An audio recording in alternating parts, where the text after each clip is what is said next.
Joseph Vaughn was our first African-American undergraduate student at Furman. There was an incredible amount of pressure on early African-American students because this needed to work.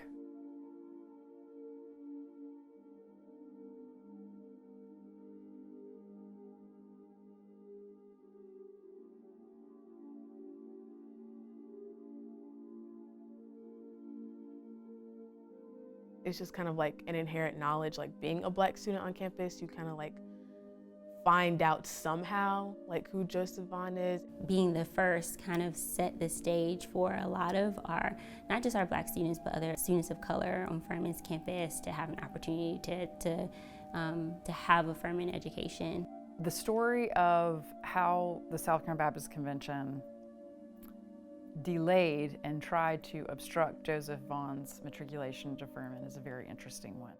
During the 50s and early 60s, in the aftermath of the landmark Brown versus Board of Education Supreme Court case, most Southern high schools, colleges, and universities resisted the implications of racial integration.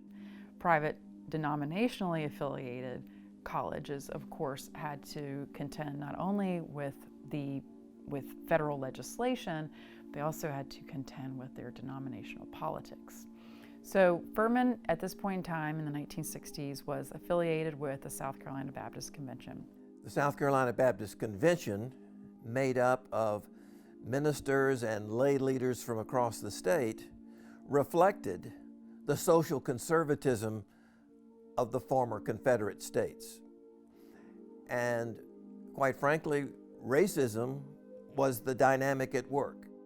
Initially, Furman, like many other Southern colleges, tried to avoid direct racial integration. These cases, of course, went through the court system, and judges court-ordered the desegregation of these historically white institutions. In the early 1960s, a federal court ordered Clemson to integrate its student body. So as that was going on, Furman began to move in the same direction, in part because of the leadership of its provost at the time, Dr. Francis Bonner. Frank Bonner, who had long served as dean and in various other roles in the Furman administration, was serving as interim president. And he was pretty forceful about pushing this through. He went over to Sterling High School in Greenville and met with some of the teachers and the guidance counselor and administrator, and they collectively hand-selected Joe Vaughn to be the first African-American student at Furman. In the midst of that process, Furman was searching for a new president, and it fastened on Dr. Gordon Blackwell. And Dr. Blackwell said, yes, I'm willing to come to Furman as president, but only if Furman agrees to integrate its student body. So Furman is in a very difficult position. They actually have a student waiting to come to Furman, and the trustees were in a position where they actually had to consider voting down the recommendations of its parent institution and the institution which actually placed them in these roles. So they took this very, very seriously.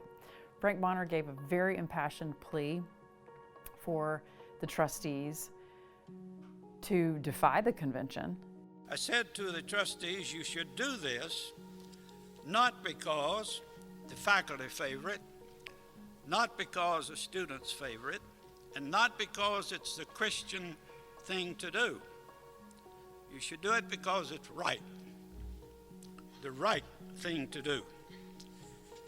Ultimately, that's what they chose to do, and Joe Vaughn entered in the beginning of the next semester in 1965. It was the same day that Gordon Blackwell began his term as president as well.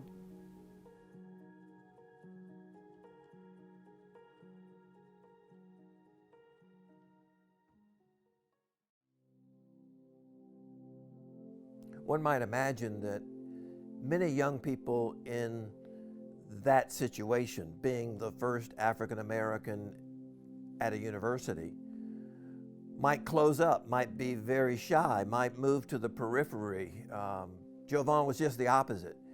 He was gregarious, he was outgoing, he had a wonderful smile. People loved him. Lillian Brock Fleming, who was one of our first African-American female students to graduate from Furman, she said, if you met Joe Vaughn, you met life. The world was a better place because of Joe Vaughn. Joe Vaughn was a very unique individual. He was God's gift to positiveness. He always saw the glass half full. My impression of him is that he was incredibly clever and was just a people magnet. Very funny, very gracious, and graceful. When you're 18 years old, going to college is kind of scary anyway. And it was, sometimes it's a little disheartening because you didn't see anyone who looked like you. I haven't lived like any of his experiences, and I can't even like begin to imagine what type of like stress or anxiety or even like excitement that he could have had. Joe was involved in everything. He even became a cheerleader because he thought the cheers for Furman were too dry and too Christian-like. So Joe tried to bring new life to it, that he wasn't just a student who was of a different culture. Seeing the impact that he had on the Greenville community is really reaffirming and like lets me know that like I can find my own way.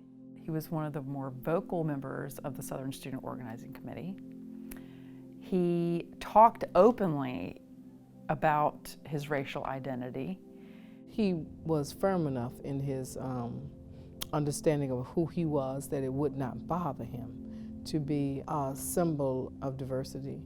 He not only represented African Americans well, but became a leader among the student body. He just was just this warm, amazing spirit to be around, and cared about people and wanted to use his position to make changes on campus, and ended up staying in the Greenville community to teach for several years, and I think is someone that is a really important part of Furman's history.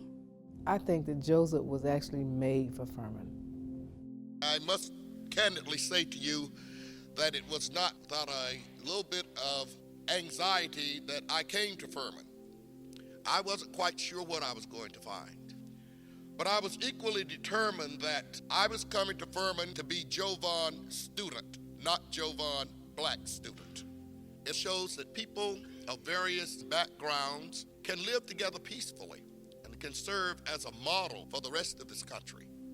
Furman should continue on this course of social justice that made my experience here what it was. Thank you.